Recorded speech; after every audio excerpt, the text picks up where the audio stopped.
Hello, I'm Dr. Stephen Hassan with another episode of my podcast, Cult Conversations, The Influence Continuum. And today I have a distinguished guest who is going to talk to us about both sides of the influence continuum, what we can do to stay healthy and for our minds and our bodies, and the undue influence in this fine book that actually came out in 2017, which I just read twice, or listened to it as well as read it, The Hacking of the American Mind, the Science Behind the Corporate Takeover of Our Bodies and Our Brains. And let me just give you a little intro before we start. Please, you are a Emeritus Professor of Pediatrics in the Division of Endocrinology, a member of the Institute of the Health Policy Studies at the University of California, San Francisco. You're a neuroendocrinologist. Your expertise includes obesity, diabetes, metabolism, nutrition. One of the leading leaders of the current anti-sugar movement, which we're going to get into. But I also want to say you're not just an MD, but you also did a law degree at the Hastings College of Law. And you know, I have an interest in the law as a mental health professional, so we overlap on that.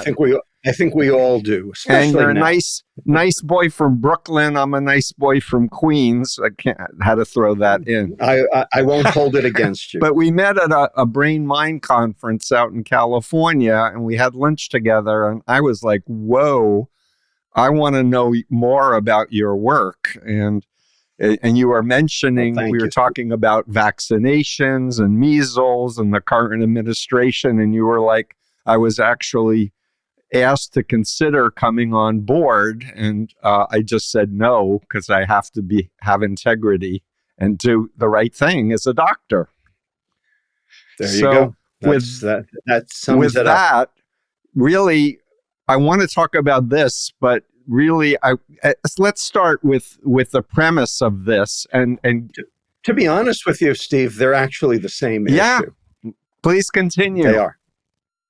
No, I mean, ultimately, what my book talks about is the difference between pleasure and happiness, and we'll get into that.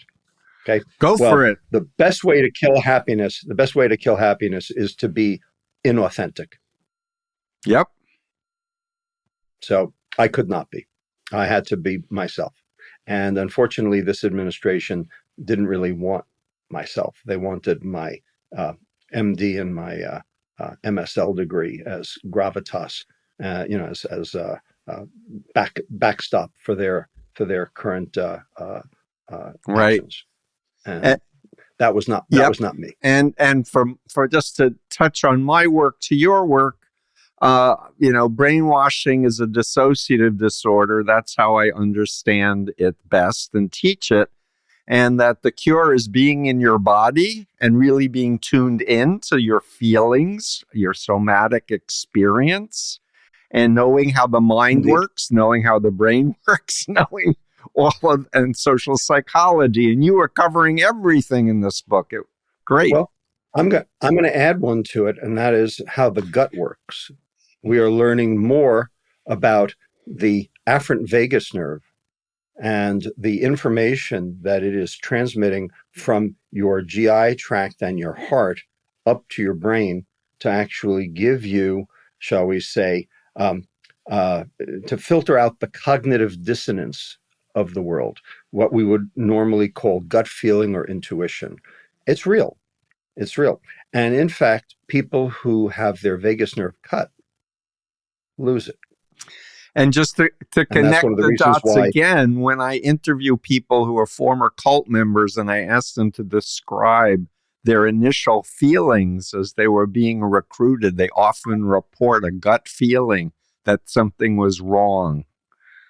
And they didn't listen. And they ignored it. Right. Exactly. There you go. So let's help my listeners know your journey of healing, how you got interested in endocrinology, the law, and how you become so focused now on health and healthy eating. And the one big takeaway was the evil of sugar. over and over, and you've written other books, which I forgot to mention. What are the names of your other books? I'm looking at your... I'll do it. It's called Fat Chance and Thank you. Metabolical. Fat Chance Yep. and Metabolical. We're going to do a blog, and we'll have links to all of these things. Okay. So talk to us. Teach us. Yeah, I mean, the short answer is I've been interested in endocrinology since I was in seventh grade. I was in seventh grade in 1968, and that was the year that Guillermin and Shalley separately isolated the first hypothalamic releasing factor from the brain that controlled the pituitary to control the thyroid. And I had to do a term paper in science in seventh grade on something scientific. Well, I did it on that. And I said, this is really cool. And so I became a neuroendocrinologist in seventh grade. Very unusual. Did you take AP? Did you skip the 8th grade like I did, or what? Yep. Yeah, I did the 2-year SP, right? Special progress for stupid people. I'm not sure which was the SP. Yeah, but to get out of school 1 year faster was the key, right? And I did. It's true. And so, I've been interested in medicine ever since, and I've been interested in endocrinology ever since. So I kind of knew what I wanted to do and pursued it. And, here I am. Now, in terms of nutrition per se, hard to say, but I majored in nutrition and food science in college at MIT. And then I went to med school at Cornell in New York City. And every time I'd bring up a nutrition-related question, I would get booed and hissed by the rest of the class. And the teacher would say, oh, well, that's not how we take care of patients. And basically, they beat it out of me. You were so ahead of your time. Every doctor I know is like, we weren't taught about nutrition, Right. Well, I was, because I did it in college, not in med school. That's what I mean. And so that was my cognitive dissonance, was, something here is not right. And so I started taking care of patients, and ran, I was a part of an endocrine clinic in Wisconsin, University of Wisconsin for years. And obese kids started coming and coming and coming. And basically all I had to tell them was eat less, exercise more. And of course, it never worked. And then I started doing research in the field. And I went specifically to Memphis, Tennessee, to St. Jude Children's Research Hospital, where they had a cadre of about 40 kids who had survived their brain tumors, with surgery, radiation, chemotherapy, only to become massively obese, like 350 to 400 pounds. These kids had damage to the area of the brain that controls energy balance, called the hypothalamus. So as a neuroendocrinologist, this is, what I do. And I, in part, went to St. Jude to, try to help take care of them. And I had this one idea that when you damage that hypothalamus in rats, they become massively obese. But if you cut the vagus nerve, it doesn't occur. So there must be a connection between the hypothalamus and the pancreas that causes the change in insulin that drives the weight gain in these rats. So I said, well, maybe this is what's going on in these kids too. Maybe because the brain is damaged, they can't, interpret their energy balance. And so they're sending a signal from the hypothalamus via the vagus nerve down to the pancreas to release more insulin. Insulin is the energy storage hormone. And we knew that these kids had very high insulin levels, but we didn't know why. So I said, well, why don't we give them a drug that suppresses their insulin release at the level of the pancreas, which we had available. It's called octreotide. And so we did a study where we gave octreotide to these massively obese kids with brain tumors. And lo and behold, they started losing weight. But more importantly, they started feeling better. They started exercising spontaneously. I didn't tell them to do that. They just started doing it. These were kids who sat on the couch, ate Doritos, and slept. And now they're moving around. They're physically active. The parents would say, oh my God, I've got my kid back. And the kid would say, this is the first time my head hasn't been in the clouds since the tumor. All because we got their insulin down. So we did it again, and with a double-blind placebo-controlled trial, and it worked again. Then we started doing it in adults without brain tumors, and sure enough, 20%. So not everybody, but 20% of the adult population had the same phenomenon. Lost weight, stopped eating junk, and started exercising. So the question then was, what's different about the people who responded versus the people who did not? And it turned out the people who responded had the same kind of insulin kinetics as the kids, whereas the people who did not respond had completely different insulin kinetics. They were insulin resistant. So the people who responded were insulin hypersecretors. They basically released too much insulin from their pancreas, and that was what was driving their weight gain. And the others that did not respond, they were insulin resistant. Now, most of the people out there who are insulin resistant, that's why they're obese, is they're insulin resistant. So the question is, what's causing their insulin resistance? And that's where sugar came into the picture. They were all high sugar eaters. And so we did studies where we basically took the sugar out of their diet, and guess what? Their insulin sensitivity improved and they lost weight. So obesity is not one problem. It was at least two. And actually now we know it's about 20. Okay. But here we found at least two reasons for obesity that we could potentially treat. That was a big deal back in the early 2000s. The idea that you could treat anybody back then was amazing. Right. So then I started researching sugar. And so we did a whole bunch of studies to show what sugar actually did. And what it did was it gets turned into liver fat. And then your liver doesn't work right. And when your liver doesn't work right, that's why you become insulin resistant, because your pancreas has to make more insulin to make the liver do its job. Because the liver is insulin resistant. And that's what raises insulin levels all over the body. And that's what causes all the chronic metabolic disease, is the insulin, not the obesity, but the insulin resistance. Because you can be insulin resistant and thin and have the same risks for heart disease, diabetes, and early demise as the obese do. So this said sugar was an environmental toxin. And then I said, well, can I think of any other environmental toxins? Well, yeah, alcohol and tobacco. And I said, well, alcohol and tobacco are both toxic and addictive, and we regulate them. So I went to law school to understand how a personal health issue becomes a public health crisis and what the legal doctrines are that either support or refute that. Because I knew that ultimately the only way to fix this problem for, Americans and for, continued health was to do something about the processed food epidemic. And so that's why I went to law. So just to be clear, there's refined sugars and there are natural sugars. And I know they're the same. No, they're the same. The molecule is the same. Okay. So sucrose, table sugar, cane sugar, beet sugar, the stuff you put in your coffee, and high fructose corn syrup and maple syrup and honey and agave basically are all the same molecularly. Okay. One molecule glucose, one molecule fructose.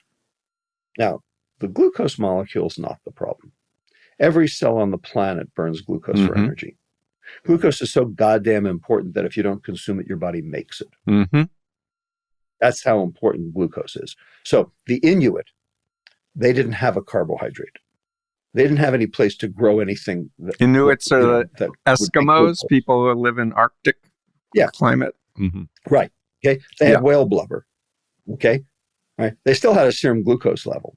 And the reason is because your liver would take fat or protein and turn it into glucose so that your brain would work. Okay. So glucose is not the problem. This other molecule, fructose, is very different. Now, the food industry will tell you a calorie is a calorie, a sugar is a sugar. Bull crap. We can say bullshit on this podcast, but whatever. Yeah, I'm from Brooklyn. It normally comes out, and it probably will later. It's not true. It's not true. Turns out fructose inhibits mitochondrial function. It is a dose-dependent mitochondrial toxin. We have now researched that and understand why that is and how that is and why fructose is the big driver of virtually every chronic disease known to man. And it's also why there's no medicine for any of those diseases either. So type 2 diabetes, hypertension, dyslipidemia, cardiovascular disease, cancer, dementia, fatty liver disease, polycystic ovarian disease, those 8 diseases that I just rattled off, okay, which collectively constitute 75% of the American healthcare budget. Those 8 diseases, okay, those are all the diseases of mitochondria.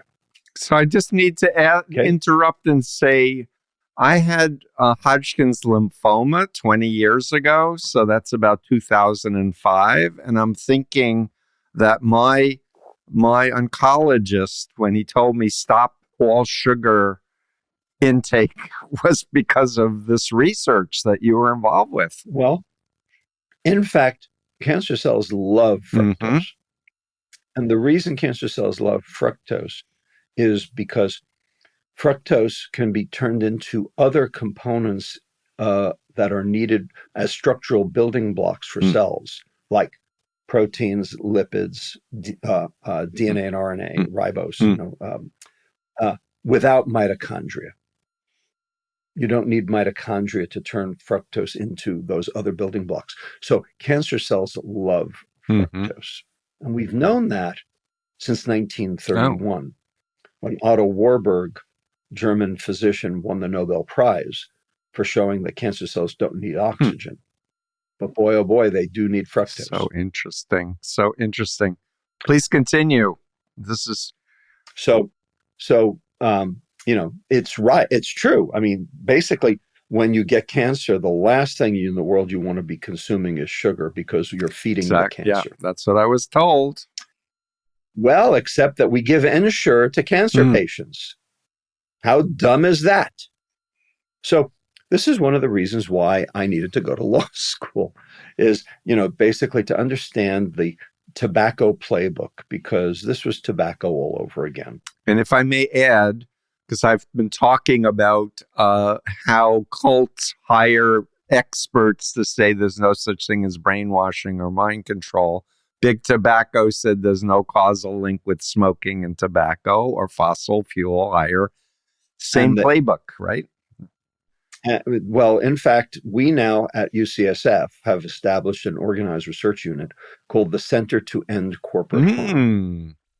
And so opioids, petroleum, tobacco, alcohol, and of course food, are all on our agenda, to understand what the industry knew and when they knew it.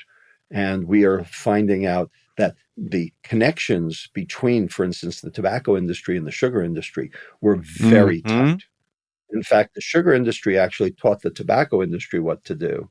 And then the tobacco industry bought up the sugar companies, back in the 1960s to 2000s, when Altria bought, for instance, General Foods, and R.J. Reynolds bought, Nabisco, et cetera.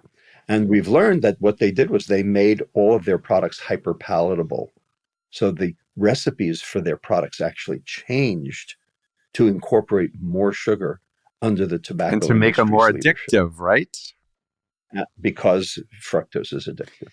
Yeah, so this is the premise of this incredible book, talking about corporate manipulation of our metabolic neuroendocrinological systems. Right. So basically, we have to fix the corporate incentives that lead to this kind of behavior. But that's tough to do for obvious reasons, because there's a lot of money involved and because politicians are getting paid off to keep things the way they are. So the question is, what can you do for yourself to help protect against it? And that's why I wrote the book. Absolutely. So let's get into it, because I learned so much from reading your book. I needed to read it again. And frankly, I'm probably going to need to read it again in a few more months as it digests, because I know as a mental health professional, we need to be in our bodies. We need this mind-body relationship is the key to be alive. And with digital environments, our brains are getting hacked. Indeed. Please Indeed. share.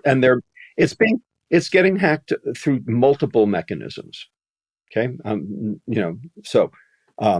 Drugs. Okay. Processed food, sugar, sleep deprivation, screens. But the dopamine those are the addictions with the clicks and the likes, right? Right. All of those drive dopamine. All of them.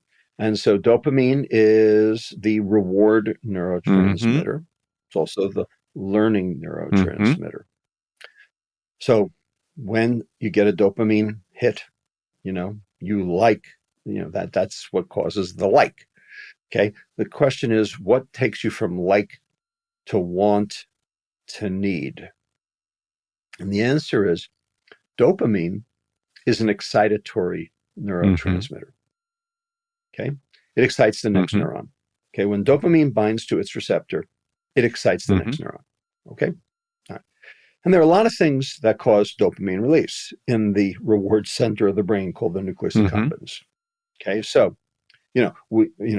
cocaine, heroin, nicotine, alcohol, sugar are all chemicals that cause dopamine release. Shopping, gambling, internet gaming, social media, pornography are also behaviors that cause dopamine release. So you can have a chemical or you can have a behavior that all cause dopamine release. And everything that I just talked about, there are people who like those. There are also people who need those. Okay. And so the question is, what took you from liking to needing? What's the basis of addiction? And the answer is dopamine excites the next neuron. Now, the next neuron wants to be excited. That's why it has a receptor. But neurons like to be tickled, not bludgeoned. Okay? Chronic overstimulation of any neuron leads to neuronal cell death. And the reason is because when a neuron fires, it uses up more ATP, more chemical energy. Now, your neuron has a steady flow of glucose coming into it. And your mitochondria then have to turn that glucose into ATP in order to keep up. But when that neuron gets excited so often, so frequently, those mitochondria can't keep up. And so that neuron gets put at risk because it becomes ATP depleted. That's why that neuron has to go to rest so it can replete its ATP stores before it dies. And if it doesn't get restored, it dies, is what you're saying. It dies. And then when it dies, now you don't have the ability to generate the same reward response. That's the recidivism of addiction. Everyone's trying to achieve that same high, and they can't because those neurons are dead. And that's what leads to recurrence, to relapse. So basically, addiction is when those dopamine neurons die. So if you can keep those dopamine neurons alive, you can basically walk it back and do better. But once those neurons are dead, they're dead forever. They don't come back. So it's really important to try to limit the dopamine response. The problem is the food industry, the chemical industry, the alcohol industry, the tobacco industry, the petroleum industry, the opioid industry. They don't care. Right. they just want you to purchase their product, and they will do anything to get you to do so. So this is where the cognitive dissonance of our current environment versus the corporate structure comes in. Basically, what's good for them is bad for you, and vice versa. Right, and they know it.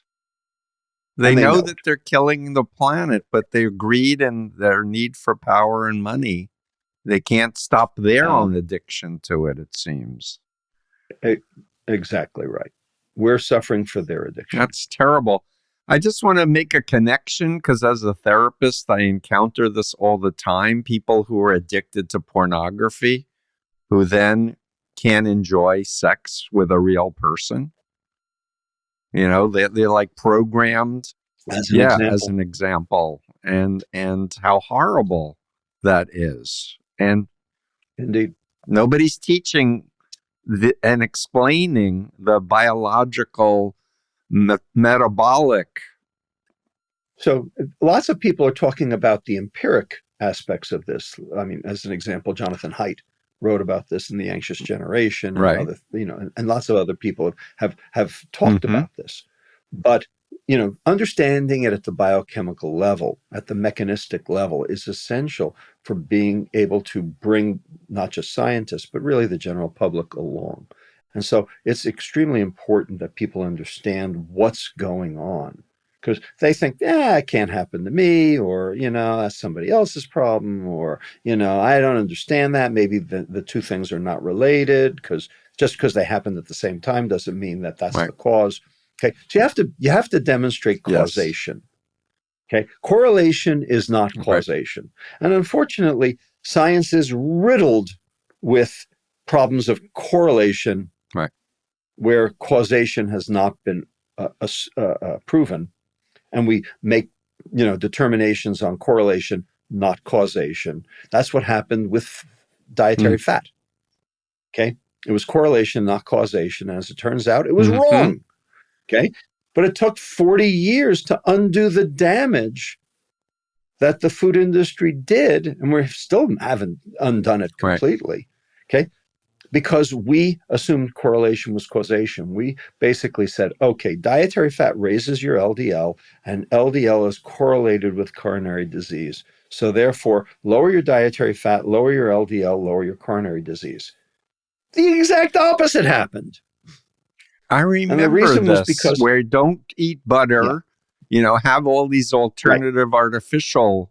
Eat pasta instead. Right.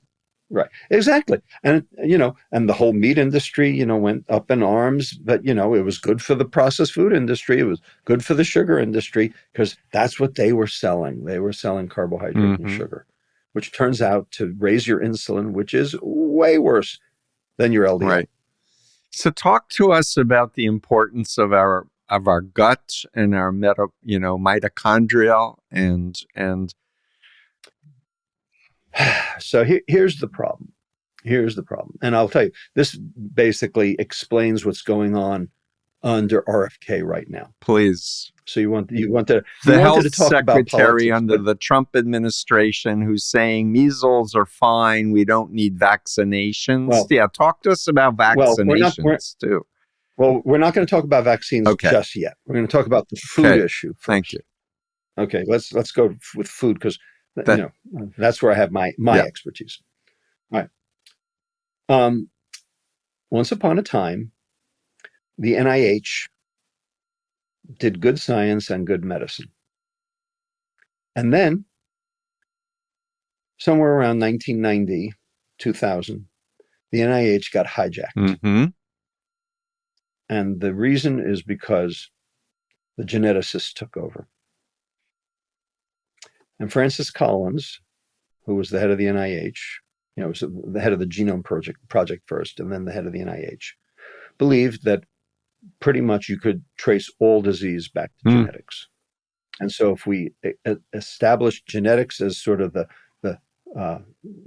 major driver of science, we could solve disease. And so NIH really went whole hog genetics and kind of ignored the environment and ignored mitochondria. And what's known as epigenetics, all of the... Well, and epigenetics is part of that. Yes, definitely part of that.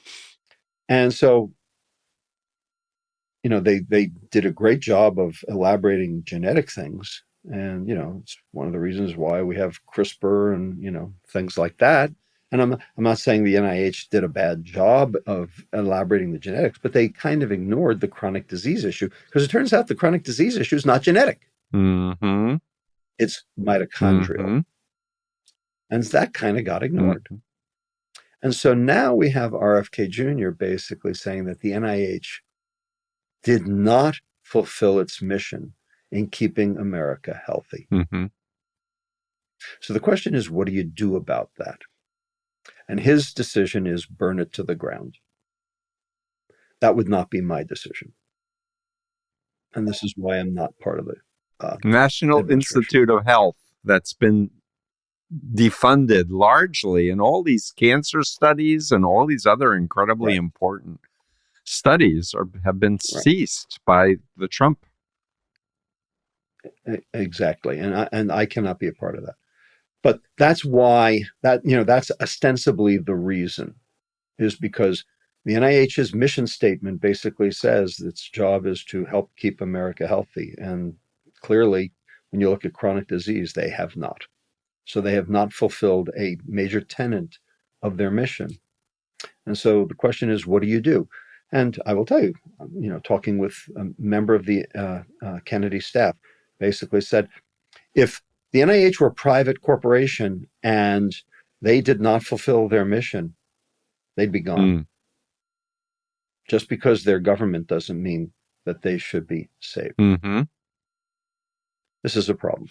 Yeah, because public health matters. And in the end, if we do preventive health education, it's going to save trillions of dollars down the line in all these chronic health problems, right? Well, the point is that the NIH could be retooled. It doesn't mean you have to fire everybody, but, they've chosen to fire everybody. Yeah. So I can't help but ask you, just weigh in as an MD about vaccinations and the measles and our next pandemic that's going to, really. Yeah. Well, so first of all, I am not an infectious disease specialist. Okay. Disclaimer accepted. I want to put that out first. My disclaimer, okay, but I am a pediatrician, and I have taken care of all of the diseases for which we have vaccinations. Okay, I've taken care of all of them. I've taken care of mumps, measles, rubella, diphtheria, pertussis, tetanus, polio, H flu. Okay, I've taken care of all of them. Okay, and I will tell you that every kid I took care of with any of those diseases was unvaccinated. And that's not too surprising. The question is, do you need to get vaccinated? And the answer is, well, if you want to prevent those diseases, you do. Okay? Because there is no treatment for any of those. No treatment for any of those. So, RFK touts 3 studies that show that vaccines do more harm than good. There are about 50,000 studies that show that vaccines do more good than harm. But in fact, RFK is an environmental lawyer. He's also a prosecuting attorney. He has prosecuted these cases, himself, or his organization has. And so he believes in precedent. I believe in probability. What are the odds that a kid who receives a vaccine will be harmed? And the answer is pretty low, pretty darn low. On the other hand, he believes in precedent. He says, if a child gets a vaccine and is harmed, that's a tort. What's their recourse? And the answer is normally lawsuit. But Congress indemnified the vaccine manufacturers against lawsuits back in 1979 with the Vaccine Indemnification Act. So now, parents of children who suffer vaccine injury, which again is extraordinarily rare, have no recourse. And he says that's unconstitutional. And therefore, we need to do something about vaccines and vaccine manufacturers. Like, don't use them.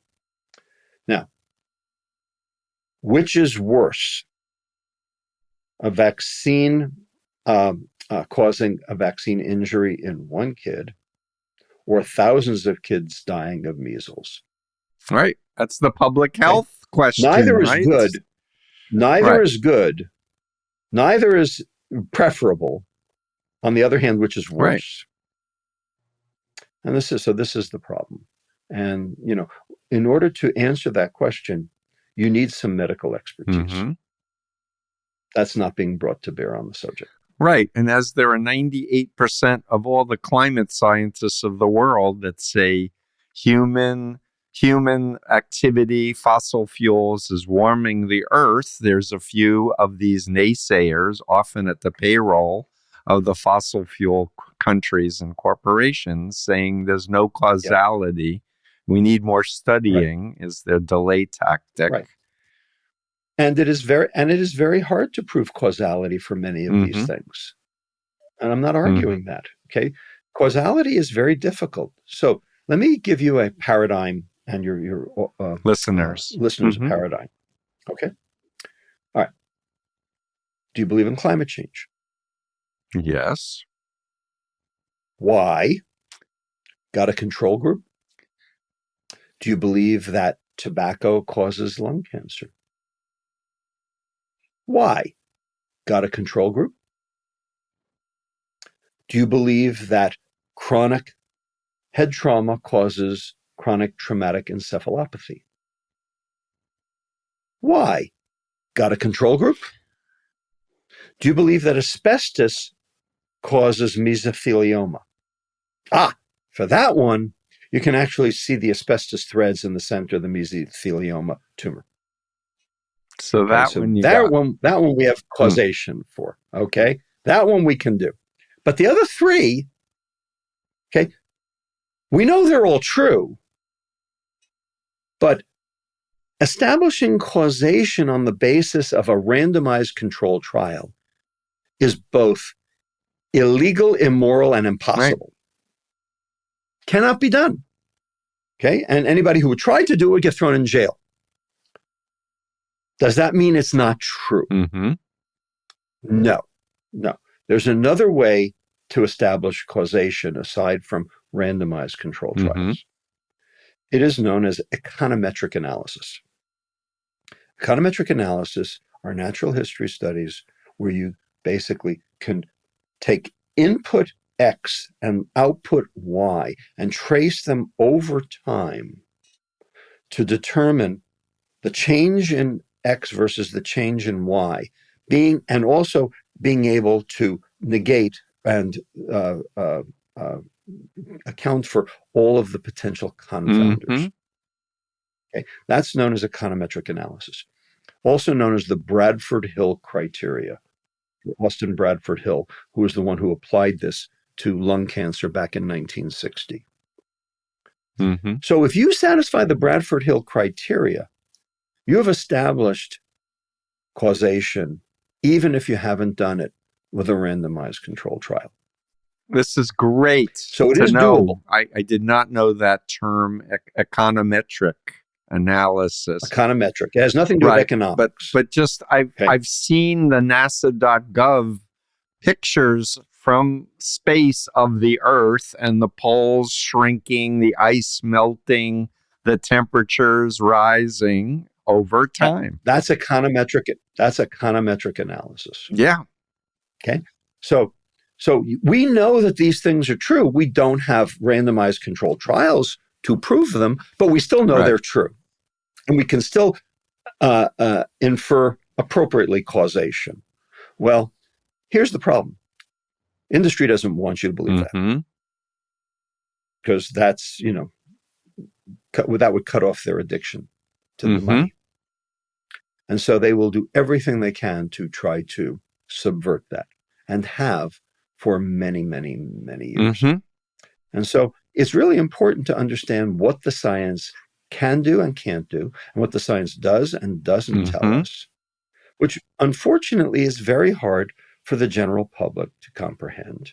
And so they need people who are in positions of authority. The problem is those people in positions of authority have been basically, cast aside by either industry or by this administration. Well, I'll add from my research what's called fourth generation warfare, psychological warfare, as first explicated by William Lind in 1980, that attacks experts, science, and faith in institutions.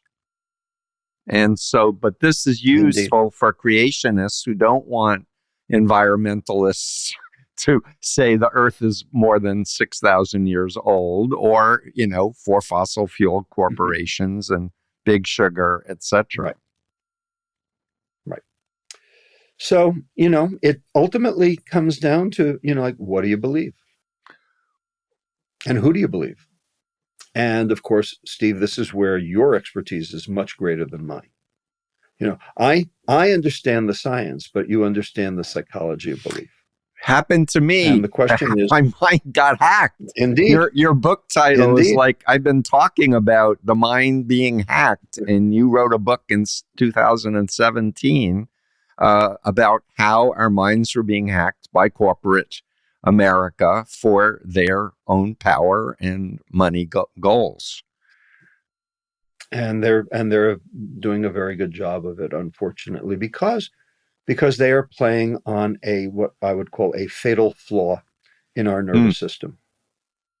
And it is the difference between pleasure and happiness. So tell us more. Explain what you explained in the book. That's what I wrote the book about. Okay, so for your audience, okay, they're going to love this interview, by the way. My listeners are going to be like, holy mackerel, Steve. Thanks for sharing Robert Lustig with us. Seriously. Thank you. All right, so here's the question. What is the difference between pleasure and happiness? And it turns out there are seven differences. And I go through them in the book. Number one, pleasure is short-term, like a meal. Happiness is long-term, like lifetime. Number two, pleasure is visceral. You feel it in the body. Happiness is ethereal. You feel it above the neck. Number three, pleasure is taking, like from a casino. Happiness is giving, like Habitat for Humanity. Number four, pleasure is experienced alone. Happiness is experienced in social groups. Number five, pleasure can be achieved with substances. Happiness cannot be achieved with substances. Number six, the extremes of pleasure, substances or behaviors, and all the substances I mentioned before, cocaine, heroin, nicotine, alcohol, sugar, or behaviors, shopping, gambling, internet gaming, social media, pornography. Okay, that's your list. Okay, all in the extreme cause addiction. There's an aholic after every one of those: shopaholic, sexaholic, alcoholic, chocoholic, you name it. But there's no such thing as being addicted to too much happiness. And finally, number seven, the reason I wrote the book: pleasure is dopamine and happiness is serotonin. They are not the same. Tell us about serotonin. So remember I mentioned dopamine is an excitatory neuron. And therefore, dopamine puts neurons at risk. By the way, all excitatory neurotransmitters put neurons put their postsynaptic neuron at risk for just that reason. That's why your body, when it does an adrenergic response, a fight or flight response, it only lasts about 10 minutes because it can't go longer. Okay. Then the cortisol picks up and tries to finish off the response. But the adrenergic response, the excitatory neuronal response, okay, ends because otherwise body breakdown. Okay. So dopamine is excitatory. And so the way the neuron protects itself is by downregulating the dopamine receptor. So dopamine causes downregulation of the dopamine receptor. Now, that's not uncommon. In fact, most ligands downregulate their own receptor. Hmm. And the reason is so that the cell doesn't go off half-cocked. Okay, this is a way of achieving homeostasis. Mm-hmm. Okay, so this downregulation, we have a name for it. It's called tolerance. Mm-hmm. And tolerance is one half of addiction. Mm-hmm. Okay, the other half, of course, is withdrawal. And that's what happens when you take the stimulus away. Well, now you've got all of these downregulated receptors, and now you can't even generate a dopamine response because you're withdrawing, and so you get sick. Yeah, just to connect the dots for alcoholism, right? Tolerance is the person needs more and more alcohol to have the same. More and more to get less and less. And they have, what is it, delirium tremors if they're withdrawing? Well, delirium tremens was what basically that's when your mitochondria are screwed up in your brain. You get the DTs. Mm-hmm. Exactly.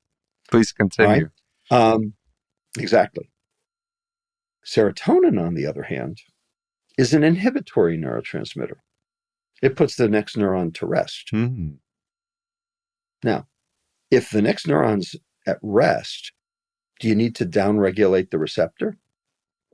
No. So you can't overdose on too much happiness. But there's one thing that downregulates the serotonin receptor: dopamine. So the more pleasure you seek, the more unhappy you get. And the industry, if you will, all of these hedonic industries, okay, which are selling, and 4 of the top 10 exports out of the United States are hedonic substances. Okay, so you basically, if you didn't sell, the economy would go to hell in a handbasket. So they need to prop these hedonic industries up. And so they need to sell more and more. And so as they sell more and more, our brains get further and further fried. That's what's going on. I have so many questions. Could you explain then the SSRIs and why they're being used with people who have depression? Well, so if you are serotonin deficient, then you need to up your serotonin. Now, serotonin is broken down and then recycled, and basically, that's the nature of how neurons generate their what they do, in terms of neurotransmission. So they release, they bind to the receptor, and then they get cleared. If you're serotonin deficient, you're going to be depressed. So you would give an SSRI, a selective serotonin reuptake inhibitor, specifically to keep serotonin around longer. Got it. And so that's why it helps with depression. But the problem is, when you actually look at the studies of SSRIs in depression, it helps about 23 to 25% of the population. What's going on with the other 75? If serotonin is the only cause of depression, why isn't it working for everybody? Why is it only working for 25%? So this gets a little complicated, and I'm going to try to explain it best I can. It does work in the 25%. And the reason is because those 25% have serotonin deficiency. They do. And so the SSRI will help boost serotonin levels in the synapse and keep it there longer. And those patients have what we call major depressive disorder, or MDD. These are the melancholic depressives. These are the suicidal depressives. These are the people who have to be admitted to the hospital to keep them from hurting themselves. Can't get out of the bed, no motivation for life. Right, exactly. Melancholic depression, catatonic depression. Okay, these are, and these people are unbelievably physically, mentally ill, and they need help. No argument. Okay, and we have to have SSRIs for them. But those people have been around forever. They've been around since time immemorial. Okay. They got admitted to madhouses, way back when. Okay. All right. What's the other 75%? Turns out they don't have major depressive disorder. They have what is known as atypical depression. They're called depression. The question is, are they? Is that what's going on with them? Okay. Just because they're called atypical depression doesn't mean they're depressed. It means they have symptoms of depression, but it doesn't mean they have the same thing as major depressive disorder. Okay. So one of the ways to distinguish the MDDs from the atypical depression is eating. Because MDDs lose weight because they don't eat, because food becomes anhedonic. They suffer from anhedonia. They derive no pleasure from food, so they don't eat, so they lose weight.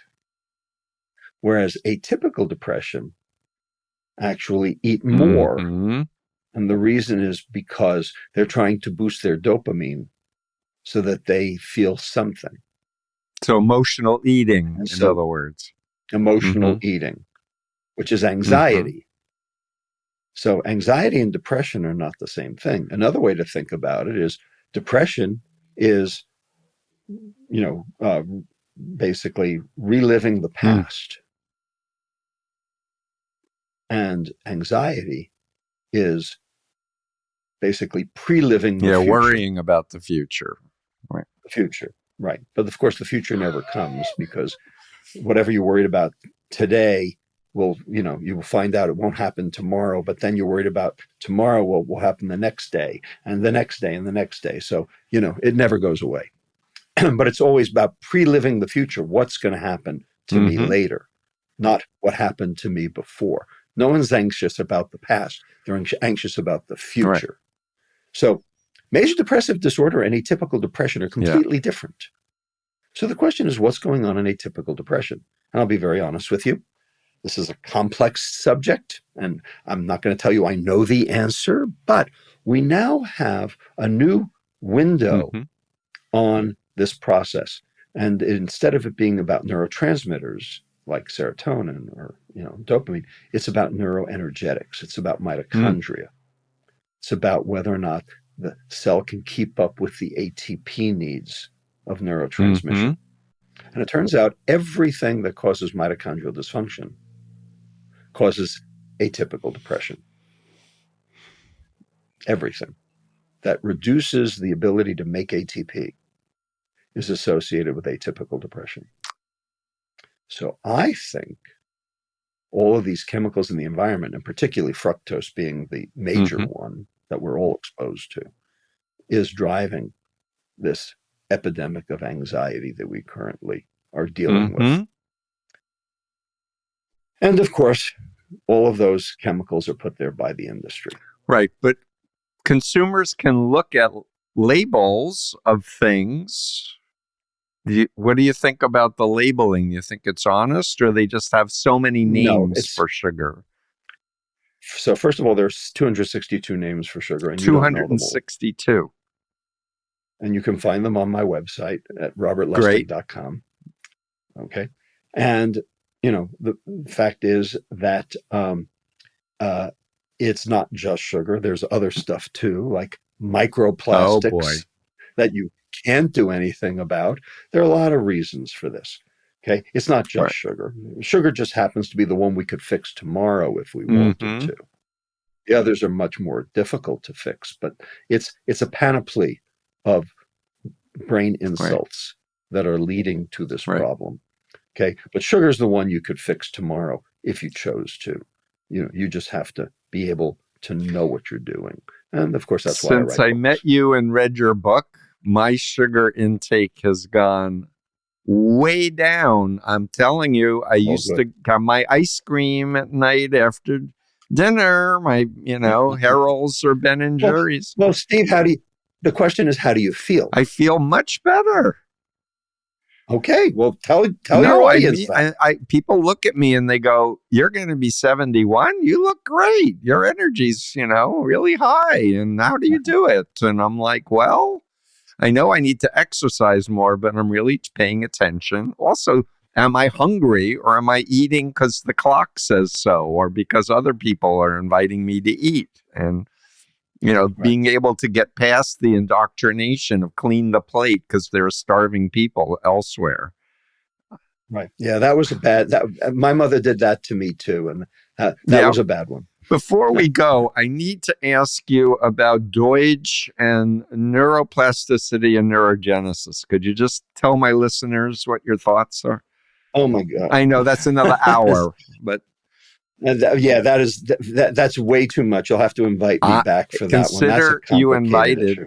Consider yourself invited, please, because what I can say is on September 25th, if you're in San Francisco, we are having a symposium on mitochondrial biogenesis, hormesis, and salugenesis, and everyone's invited. So you don't need to be an MD. It sounds very technical. Well, it'll be heady, but you don't have to be a UCSF faculty, and you don't have to be a scientist. It's open to the public. We'll put a link in the blog that we do when we publish this interview, so people can know about it.